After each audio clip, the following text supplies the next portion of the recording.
welcome everyone to Three Tides in the beautiful Port St. Lucie. Let me hear you. All right, I know you've been fed, so I need participation and I need some energy, right? That's all I'm asking for. So tonight we have the privilege and the honor to have among us an author of extraordinary qualities. My name is Derline Pierre-Louis. I am with 4Jasco TV, and tonight we are at Three Tides. So, I have the honor and the privilege to introduce Soleil's Mom by Isabelle Camille. As you can see, this is her copy that I borrowed because it's earmarked.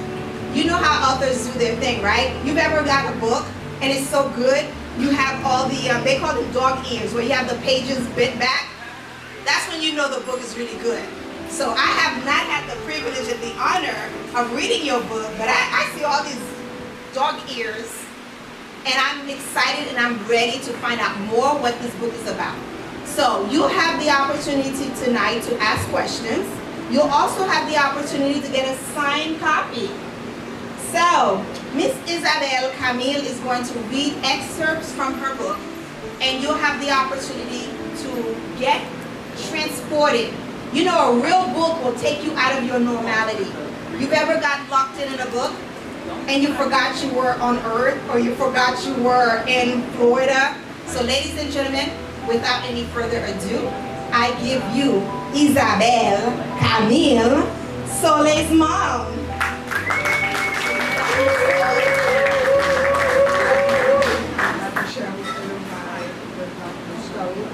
The journey that my family and I went through. We had a daughter who at the age of 13, 14 told us that actually she was not a girl, but she was a boy. And she wanted to transition to becoming a man. It was a long journey. It was a very difficult time in our lives as a family, but we survived. We made it. I have a story that I say in the book that happened 50 years ago when my mother was in New York with us. A friend of hers had just found out that she had a son who was gay.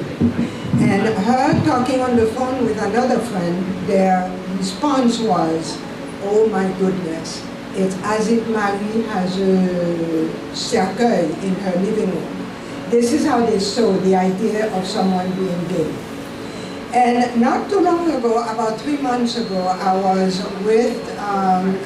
at a book signing of another friend, and she said, "Oh, we have another author in the room with us, and she's going to tell us about her book."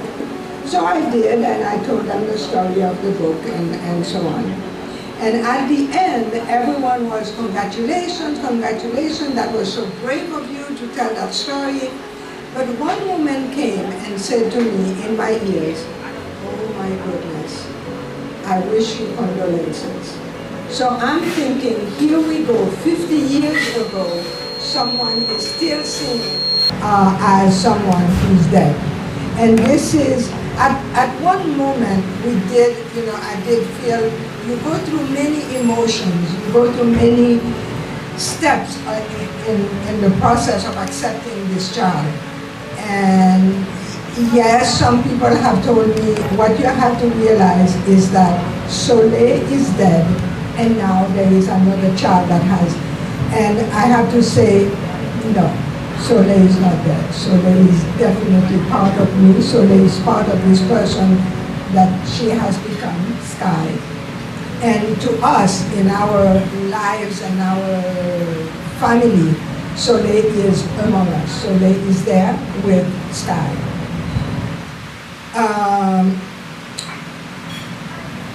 I want to, as I write this book, I want you to understand, I am not a definite know-it-all about transgenderism. I don't claim to be someone who knows. what I'm claiming in this book is I'm telling you the journey that we have gone through as a family to accept this child and to help him and support him in his transformation. So this is, okay, what do I want to talk about? Soleil, where does the name come from? We have 3 sons. The first 3 children were boys, but every child we had, it was always, if we have a son, he'll be named Nathaniel. If we have a daughter, she will be named Soleil. The second one, if we have a son, he will be named Antoine. And if it's a girl, it will be named Soleil. The third one, same story. Always, if it's a girl, it's going to be Soleil. And therefore, when finally number 4 comes along, he is Soleil. Everyone was not, the name was not accepted well. My mother's, you all know the song, La Tibonito, Le Voye Chercher Moi, Medine Soleil Malade. To her, it was a song that is bringing negative vibes, that brings, what do you mean? Soleil is, it's announcing Soleil's death. So that's not a good name, but we hung on to it. We said, no, we want to name that child Soleil. The other name that was possible also was Aïda. And from the Haitian culture, if you know, Aïda te crotte. So everyone, no, you cannot name the child. They will tease her, Aïda te crotte. So these were the 2 names. And as I started writing the book, I'm thinking to myself, did the choice of name actually brought us to this moment?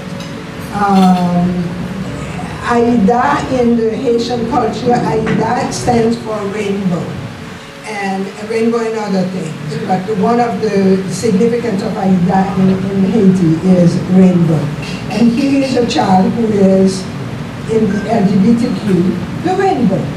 And Soleil, someone who has, who has passed. So did that name, if we had picked another name, Christine, Emily, any other name, would we be either? And these are things that I have thought about in terms of, but that's our Haitian superstitions. Long ago, when Soleil was at that time, and you'll notice I talk about Soleil and sky. In my mind, when she was before 12, 13, when she was little, we say Soleil. I say Soleil, I say she, and I refer to her as my daughter. And then at the age of 13, the first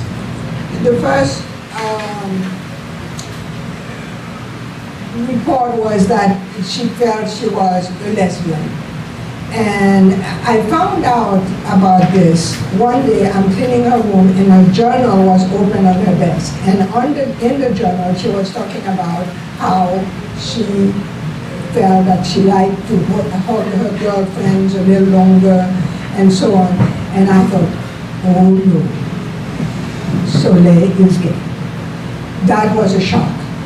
But as usual, as very often we are all a little bit of ostrich, stick our head in the sand so we don't see the. So I saw it, I thought, yeah, it's a joke. Let me not give it a new word. But to me, I think it was, she wanted to say it, and so she wanted to tell. She wanted to talk about it, but I never did. I never said anything that I saw it. Once I finally got the courage and said, Soleil, what did I see in your journal? No, Mom, it was a joke. Don't worry about it. It was a joke. So of course, oh, perfect. It's a joke. It's over. And then in a couple of years, she comes back and says, no, it's not a joke. I am a lesbian. And then, so that goes on, Haitian family, Catholic, that was not accepted. And the funny, I don't know if funny is the right word, but I've always claim myself to be very open and totally accepting of LGBTQ. We have a nephew who had announced to the family at the age of, Kevin was maybe 16, 17, and said that he was gay, and I had no problem with that. I loved him, and I loved him before, and I love him after. And so, I thought, why am I taking it like this? Why am I so upset? It's the dream that you have, the dream that I have of having, how in the Haitian culture for the wedding of a daughter, the dance, Amafi, the Charles Aznavour. I used to dream Pantal, my husband, being a singer. He would be singing Amafi, and I would be dancing with Soleil on the. So here was that beautiful dream of the white dress and the out the window. And so part of it was me not wanting to let go of this dream, not wanting. So it wasn't Soleil that I was rejecting, but the dream that I did not want to let go of. Eventually, we sort of had to. When she got to be in 11th grade in high school, she met with an organization that is called the Yes Institute. And I say this was our savior. This was the light in our life. She met them first. It was a field trip with the school. And eventually I went also a couple of times with her. In the beginning we felt, nah, this company, this organization is not good. Here they are. Here is a young child comes to you and say, a girl, no, I am not a girl, I'm a boy. Oh yeah, welcome my boy. To us it was too quick. They accepted it too quickly. And so we did not want to accept that. We fought the Yes Institute, the organization, we fought their, what they stood for. But eventually I realized that it had to be, that's what she was, and so, well, that's what he was at that moment. So that's still in high school, he's still in high school. At the end of high school, I get a fellowship to go teach in India for a year. And so I leave with broken heart. What do I do? Can I leave? But then what can I do if I stay? What am I going to do? Am I going to talk her out of it? We saw a very interesting therapist that she was seeing who kept on insisting to me, you do not make someone be a transgender, a lesbian, a gay person. You cannot make them be that, nor can you make them not be that. You need to understand that this is his life, and in order for him to live this authentic life that he is, we need to accept him. And so, I left for India for a year, and in that time, that's when he started with hormone therapy, and so started changing completely. Voice, deep voice, and so on. When I came back from India, it was completely a boy. It was completely a boy in the house. It was difficult. It was difficult for me to hug him and feel that beard. It was very difficult. But again, love will always win. And that's when I started realizing I've got to accept this person and let him live this life that he wants to live. And with the family, it was very difficult. The family, I talk in the book about the silence in the house. The silence with the uncle, the aunts, the cousins. No one talked about it. We all saw what was happening. We all knew what was happening, but no one said a word. No one talked about it. And then a few years later, in the early 20s, he started with the operation. He first had a mastectomy, and that was, to me, it was. At first, I said no. we had just lost a cousin to breast cancer, and she had lost her breast because of cancer. And now here you are with a perfectly healthy body. You want to remove a part of you just because. That was a hard pill to swallow. That was a hard pill to swallow. I fought him. My goodness, we had some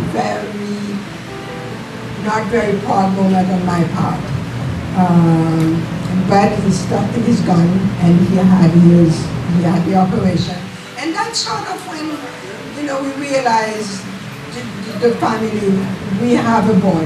We have a boy, we have a son, and he needs to be accepted. He needs to be accepted and live his life as he is, as he is. I'd like to read a couple of passages in the book. In the introduction was written by a very good friend of Stein from the Yes Institute. And this is what he had to say about his first meeting with Soleil. And I see you as you are, and that's enough. At the time, that was a lifetime for me. He was just starting to transition also. And I knew that I offered a lifetime of sorrow to him as well. He saw in me, I think, a hopeful future where he too could have a job, a healthy romantic relationship, and a chance to live true to himself.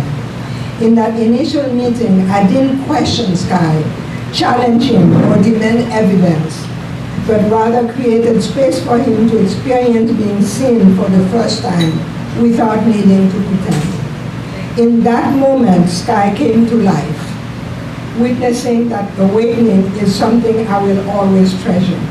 Our exchange that day was brief, but it cemented a lifetime bond between us. This is from Luke, who is a very good friend to now. And as he talked about the romantic relationship, this is part of the question, the fight that we have. As a mother, as a father, what do you want for your child? You want your child to find a companion, to live a good life, have a family, have children, and this is what you want. Now, how is that going to be possible? Of course it is. Luke is married, has a beautiful relationship with his wife, and so that the possibility is there, but it makes it so difficult, so much more difficult than having just a regular life. And so that was part of what I fought a lot. I wanted this for him. I wanted him to meet someone and have a life, have a relationship.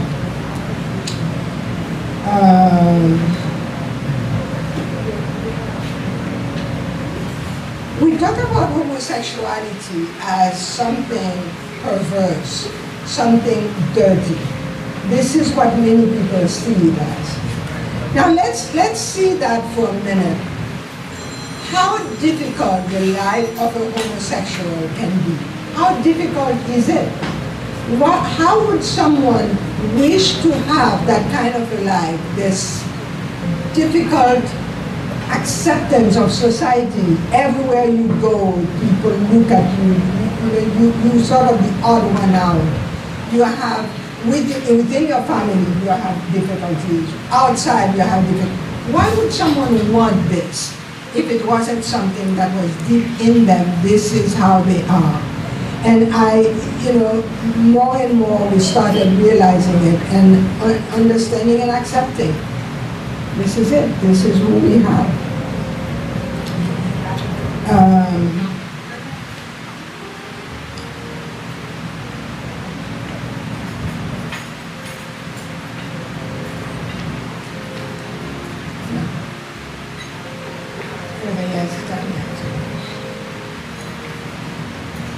Talk about my brother. My brother has been with us always. He is a father to the kids. He is with us morning, night, whatever is happening, Boy is there. But I think this is one part that was very difficult for him to accept. For Sky's 16th birthday, we all know we're not accepting yet, but we all know that he's not a regular girl with pink dresses and so on. He had just started going out with Danielle, a very wonderful, open-minded, down-to-earth woman. And he tells Danielle to buy Sky a birthday present for her 16th birthday. And he specifically said, get her a pretty dress. Danielle, I don't know. I don't know what's going on, but a pretty dress I don't think is what Soleil would want to have. So she goes and she buys a khaki skirt with a polo shirt, which is very neutral, but still it was a skirt.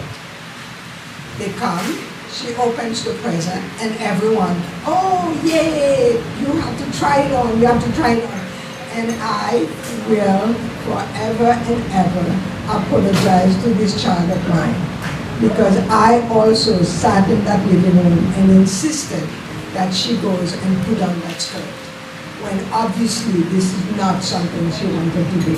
And this is Soleil. This is Sky, a very strong person. He doesn't compromise his family. He doesn't compromise the love he has for us. And so he went and put on the skirt and came out with the skirt and the blouse. It was a very hard moment, and I apologize to day 99 of my being on earth.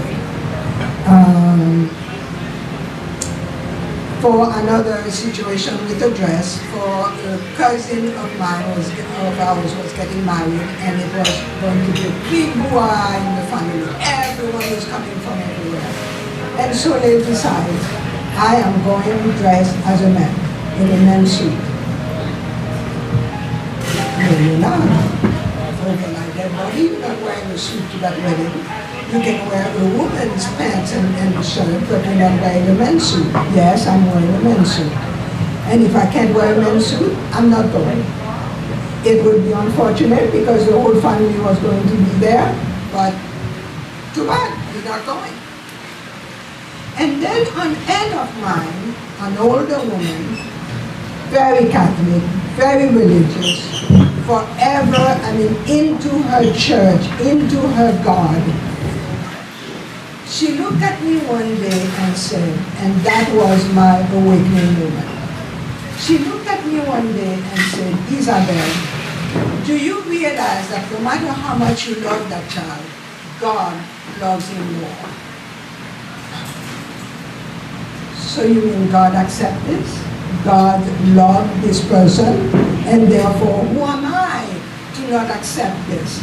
Who am I to say no? And that was my moment, and that was my over. I was over this whole idea that it's not possible and so on. In a sense. To now, I have to say, I felt it was, it's something that people don't understand, but we don't understand, but we love, we accept, we support. This is all there is. And this is what this book is about. To tell, encourage families over, love, accept, support. This is all that we can do. And allow people to live their authentic life. Do I continue? Love, okay. Accept, and support. So, many of us are going through tug of wars. In life, right now, at different stages in your life, you're going through a tug of war. With this economy, we're going through a tug of war. With your job, you're going through a tug of war. With our bodies, ladies, we're going through a tug of war. And men too, but women, we're going through a lot of it. So what is that? It is being able to say, okay, I'm no longer 24. I no longer have a size 19 waist, right? It's acceptance. But what can we do with that acceptance? We can still exercise, we can still eat right, we can still get enough sleep. There's things we can do. So speaking from a mother, I don't know how many of you in the audience are mothers.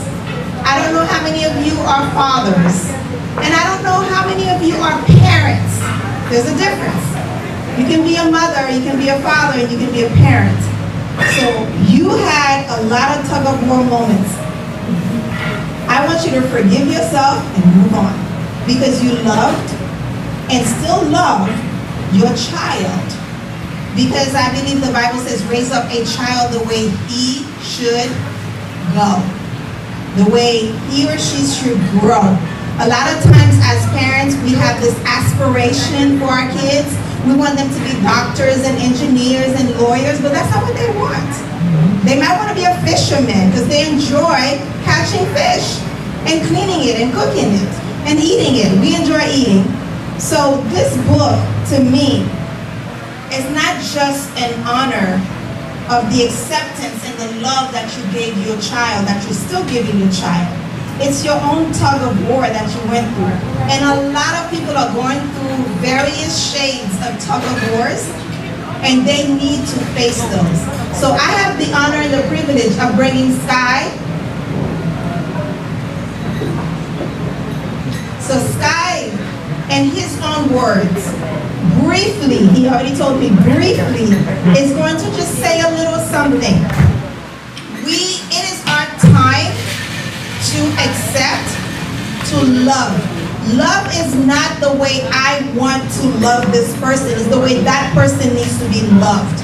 And that goes in any relationship you're in, with your neighbor, with your colleague at work, with your staff, with your children, especially those of us that have adult children.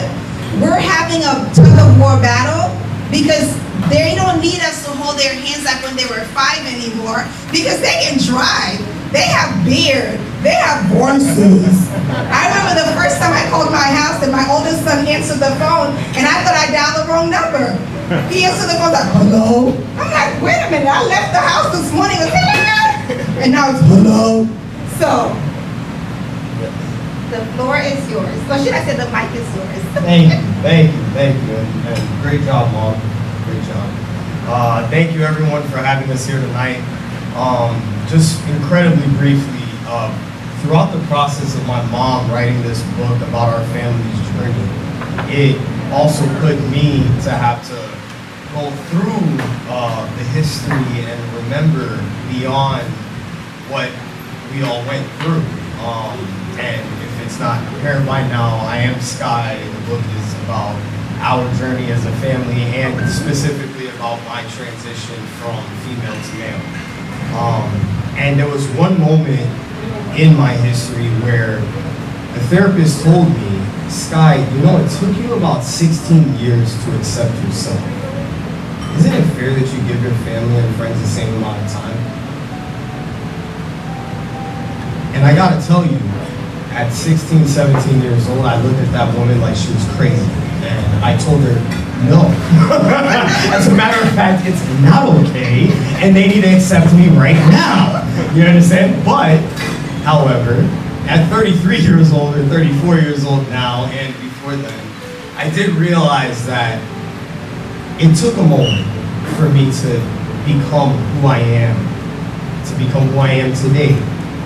And for me to sit there and expect my mom, to expect my brothers and my sisters and my cousins and my aunts and uncles and every single family member that I have to just at a drop of a hat accept me for being Sky, it's not necessarily fair, but only because they didn't have the education that is possible and available to them. Like, it's very simple for us to feel very alone in these conversations. And one thing that I love to say is, just as much as the person coming out of the closet needs support, so does their entire circle. Because they're coming out of the closet as well, no? They're having to come out to all of their family and friends about having this family member, and it's an awkward conversation. So I am adamant about education on these topics, about communication on these topics, just being able to talk to each other about it can go so much further. Like telling your friend, hey, yo, you know, I was at this restaurant the other night and I heard about this trans conversation.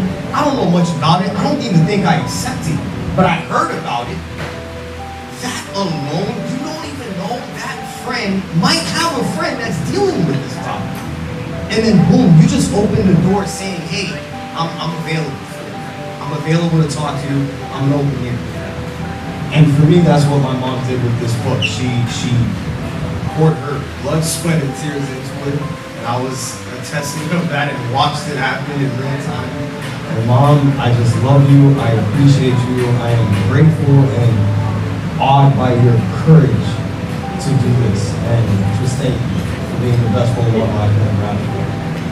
Thank you.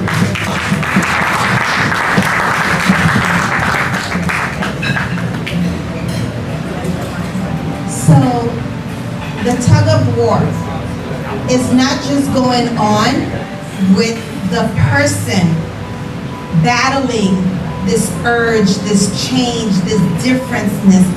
Have you ever, like, okay, let me tell you my tug of war. I'm a superstar. You may not see it, but I see it. I feel it. And that's not to equivalent what's going on with what Sky went through. But I'm just saying, we all have different levels of tug of wars, right? You want to be a profitable business person. So when you decide to quit your job and go launch that photography business, and now the $100,000 that used to come into the house, your wife, your kids, they have to make pivots, they have to make changes. So I love how Sky just spoke. Because he's been battling this change, this like a volcano bubbling up and ready to erupt. But he didn't know what it was at different ages and different stages in his life. But at 16, maybe 13, 14, 15, when the hormones are really kicking in, he's starting to feel like, wait a minute, I don't want to paint my nails. Even though there's a lot of men that paint their nails now, but not in that way. You understand? So he's battling with this, and he's reading and researching, and there's communities now. It's not like back in the days. Now there's communities and resources, like you didn't like that company because they just accepted him with open arms. They should have tried to convince him to change his mind. You're my beautiful girl. I want to see you in a white, I want to go shopping with you. I want to go see white gowns and so forth. But these are our dreams as parents, the dreams we have for our kids. When we give our children the freedom to find out who they are, to manifest into their life. And this is not just about transitioning between a man and a woman or a woman and men. This is just life. My son wanted to be an engineer. The type of woman and parent that I am, at eighth grade, I went and I bought a MacBook. I bought the CAD, I called all the schools of engineering, North Carolina, what are the criteria, what does it portfolio needs to be, because I'm a planner. And then 10th grade, just 2 years later, Mom, I don't want to be an engineer. Now mind you, I just spent $5,000 on a MacBook and all these other programs, right? And then I had to remember, raise up a child the way he should grow. Not what I want for him, but I didn't tell him to be an engineer. He told me he wanted to be an engineer, but he didn't tell me to go buy all this stuff. The planner in me did all that. And so I said, okay, fine. What do you want to do? He's like, people need 3 things in the world. This is 10th grade. And I said, what are those? They need to eat, they need a place to stay, and they need health. I said, so, you want to be a chef, you want to be in construction, or you want to be a doctor? You see how our minds still try to control things, right? He's like, I love when you and Auntie are in the kitchen doing Thanksgiving, like we really throw down. He's like, and he's always helping us crack eggs and all that stuff, and that's what he wants. And now, 27 years old, he's a personal chef. So I'm plugging it in. Anybody who needs, personal chefs will come to your house and he will cook whatever you want.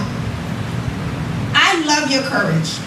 I don't know if you were watching my face when I was up here, I was processing how I've tried to curate, to coast, and to coach my sons into what I think they should be doing.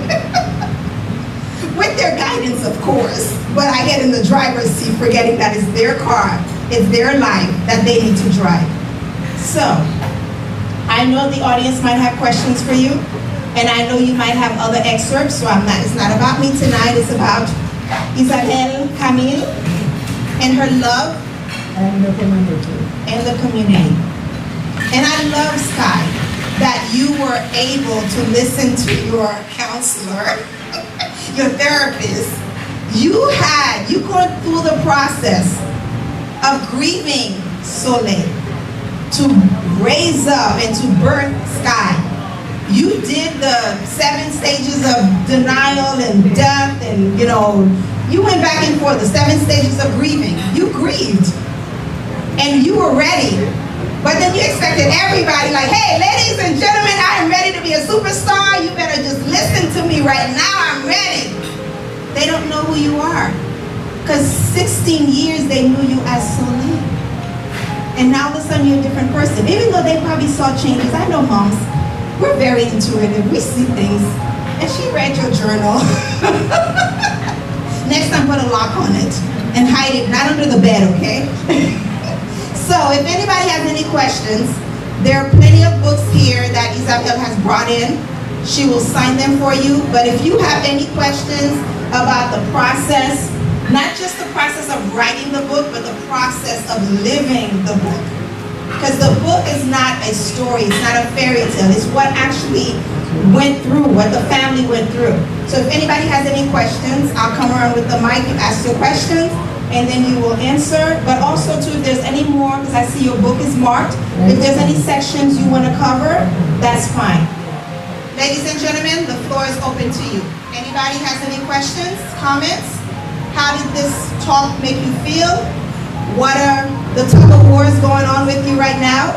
It doesn't have to be with your children, it could be with your own internal self. Are you your true, authentic self with yourself? Because a lot of times we put on this facade, we put on this face, we get our hair done and our nails, we get all these nice clothes, and everybody thinks everything's good, but inside of you, you're struggling. And it could be struggling with anything. It doesn't have to be anything major. It could be simple little things. Like you don't have the confidence to really step out on faith and go step on stage and sing because you've been singing ever since you were 4 or 5 years old. And everybody's told you you have a beautiful voice. Maybe you're an artist. What is the tug of war you're having? Anybody? All right. One comment I have about the community. Every time I talk, every time I have a book signing, there will always be a few people in the audience who will come to me on the side afterwards to say, oh, I have an uncle, I have a nephew, I have a neighbor. But then they don't have the courage to come out and say it out loud. This is a moment of total, where you should feel very open and very free to say whatever it is that you want to say. So please, if you have questions, if you have comments, now is your time.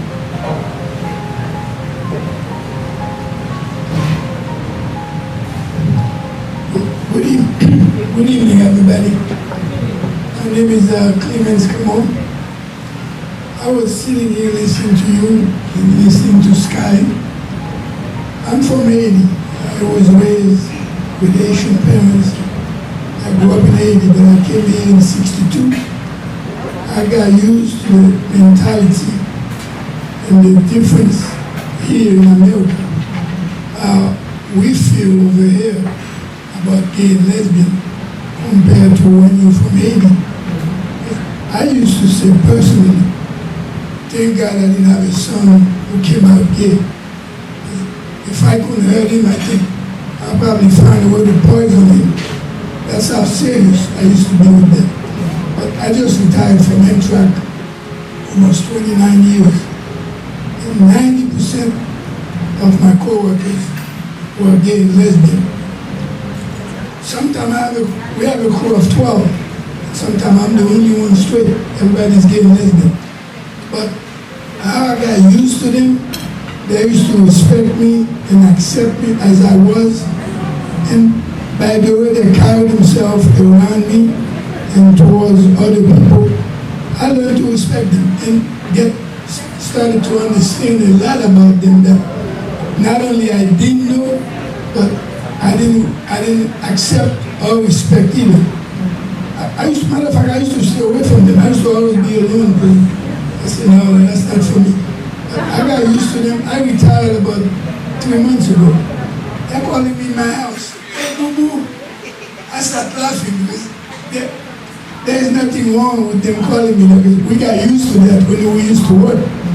So I just want to ask everybody for their courage and his courage to please give them a big round of applause.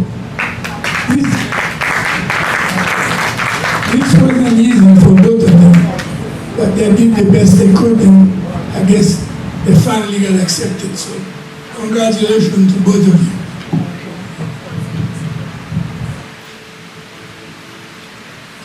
So,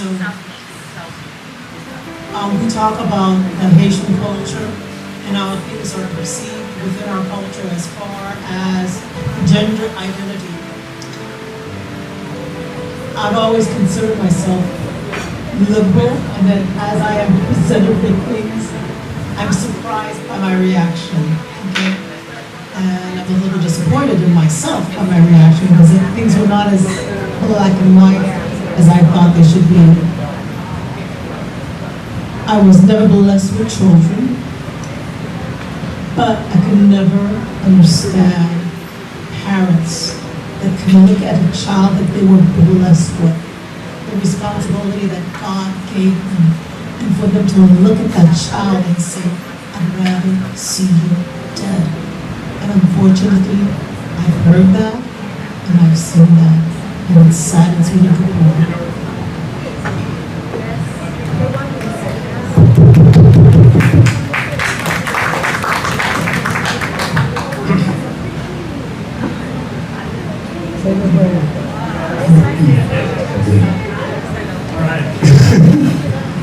Good evening, everybody. My name is Camille. I'm the brother that she was talking about.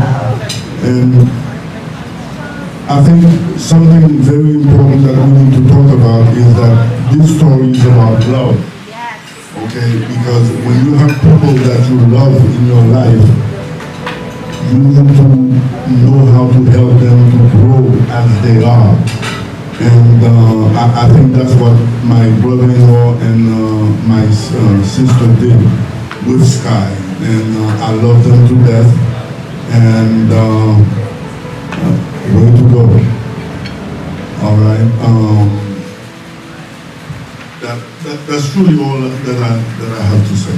We appreciated your support all those years, except for the 16th birthday. Except, I missed that, except what? The 16th birthday present. I mean, come on, the man was on a journey. We have to forgive him. He saw his niece and he wanted his niece in a beautiful pink foo-foo dress.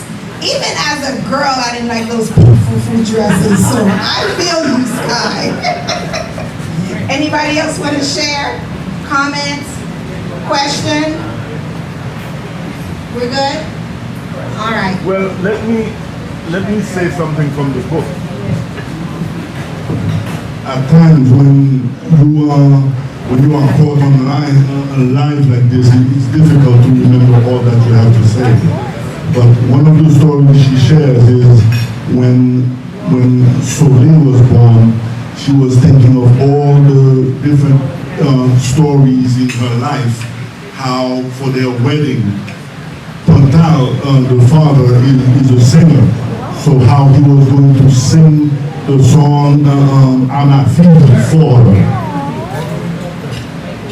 They have the right to think whatever they want, but I'm the uncle, all right? Let's get that straight. So from the minute she was born, we were thinking about the kind of dresses that she was going to wear and all the games she would be playing instead of soccer and stuff like that. So I guess buying that skirt was my last. Now I'm getting pants. So I like that you had the chance to say that because I'm such a girly girl, and you guys may not know this about me, but the people who are around me knows this. So I wanted a daughter so badly. When I say badly, to the point where I had dreams, because I wanted to do their hair and put them in little matching dresses with mommy and have little purses and all that stuff. So my firstborn child's son looked so beautiful. I didn't even want to put blue on him. I had him dressed in white and yellow because I wanted a girl so badly. I figured in my crooked, crazy mind, if I put those colors on him, he would be that. But these are our dreams, and it's okay to have this want and this desire. Because if God did not want us to have these wants and desires, He wouldn't put them in our hearts, right? But what I love the most is how the family eventually came around. Because they saw Sky for the human being, for the family member, for the niece or nephew or cousin or brother, sister. They saw Sky for who Sky needed to be for himself. At the end of the day, it's him. What does Sky need? What does Sky want? And what makes him happy? And what he's doing right now is what makes him happy. Somebody in the audience?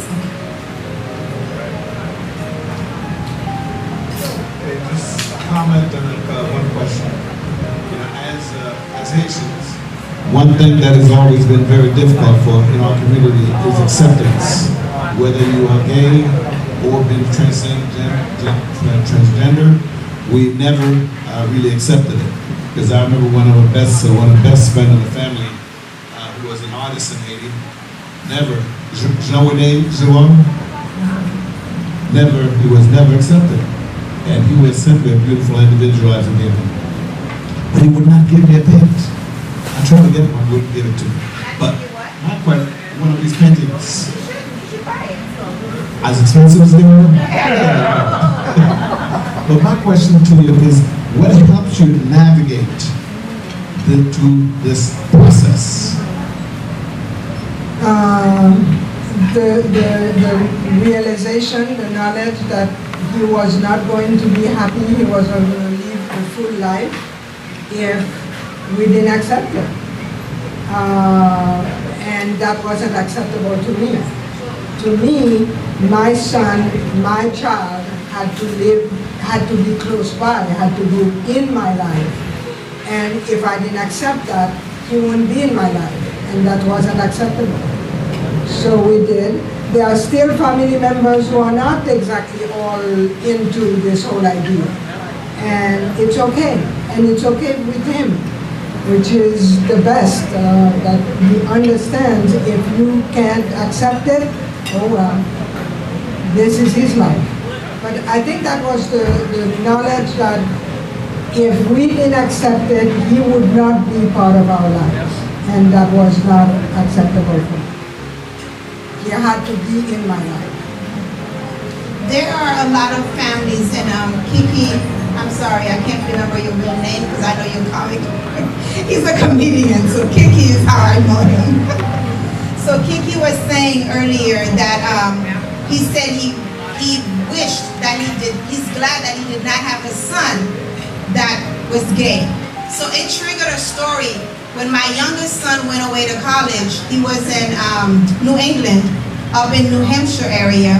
He calls me up, he's like, Mom, I'm coming down for Thanksgiving, I'm bringing some friends. He's like, by the way, what if I say I'm gay? I said, you gay? That's your sexual orientation, you're still my son. He's like, well, what if I want to convert to a woman? I said, listen, I wanted your brother to be a girl so badly. I will go shopping with you. That's what I said to him. He's like, I just wanted to, because he was selling his friends that he has the coolest mom, and so he was bragging about his mom, and he put me on the spot, and I didn't know I was on speaker, so could you imagine? But he knows me, and I'm not preaching, I'm not trying to convince, and I'm sure that's not what Isabelle Camille is trying to do with her book. She's basically speaking her life, her truth, what her and her family and her son are going through. Because it's not a went through, it's a going through. Because there's a lot of family members that are still not accepting it, and that's okay. But you know what Sky really wanted? He didn't care if anybody else accepted him. He wanted this woman right here, who birthed him, who already aspired and dreamed of wedding shopping, you know? He wanted this person to accept him. And he was patient enough to give her the space. That's the other thing we need to do. So I'm going to look into the camera. Those of you who are going through the transition or have gone through the transition, who is battling this, who's having this tug of war, you've been doing the work. It's like someone who was an alcoholic. They've been going through AA. They went through all the 12 steps, and now they no longer drink. They got to the point where they can come sit at a bar and not be tempted to drink. You've done the work. Congratulations. Now you got to give everybody else who's been through your alcoholism, terrors, and everything else you put them through, that same amount of grace, that same amount of patience to see the changes in you and accept you. And if they don't accept you, guess what? Life goes on. So ladies and gentlemen, do you have anything else to say, Miss Isabelle? So she brought a couple books. They are for sale. You're going to get a signed autograph book from Miss Isabelle Camille tonight. And keep in mind, the book is not about transgender, gay, lesbian, the rainbow. It's about love. It's about caring. It's about acceptance. Anybody in your life. You might have a neighbor that likes to mow their lawn at 7 o'clock on a Sunday morning when you want to sleep in. How do you show love to that person? Not want to kill them with a machete. So if you would like a copy of the book, she has several here. I would love for her to leave empty-handed. So I'm sure you all brought your money. She takes Zelle, Cash App, Venmo. I'm just saying stuff. I'll be her accountant. We'll take checks and everything. You name it. I want to read something because of what you just said. I want to, the reason why did I write the book. I'm not going to claim to be an expert on transgenderism. As I share our story, it's important to remember that I'm just a mom navigating through unfamiliar waters, trying to work out how best I can to understand my child and help him make a very tough transition in his life. I am hoping to offer insight to others in similar situations. Through sharing our journey, if I can provide even a small measure of understanding or comfort to other families navigating similar challenges, our story will serve a greater purpose. My goal is to foster empathy and understanding to bridge the gap of confusion and judgment that often surround families dealing with gender identity issues. While statistics can provide valuable insight, my focus here is on our journey's personal human side, which numbers alone cannot fully capture.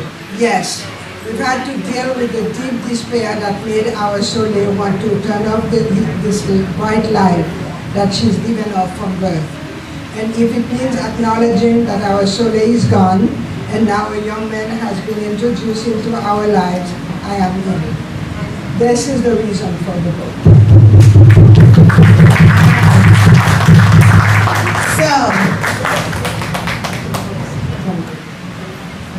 Okay, the books are going for $20, but it's not even the $20, it's the signed autograph. I have a couple signed autograph books in my house that I will not part with. So, you're welcome to come up, grab your book, get it autographed. Thank you very much. I'll collect the money. Where's her treasurer? Get her book.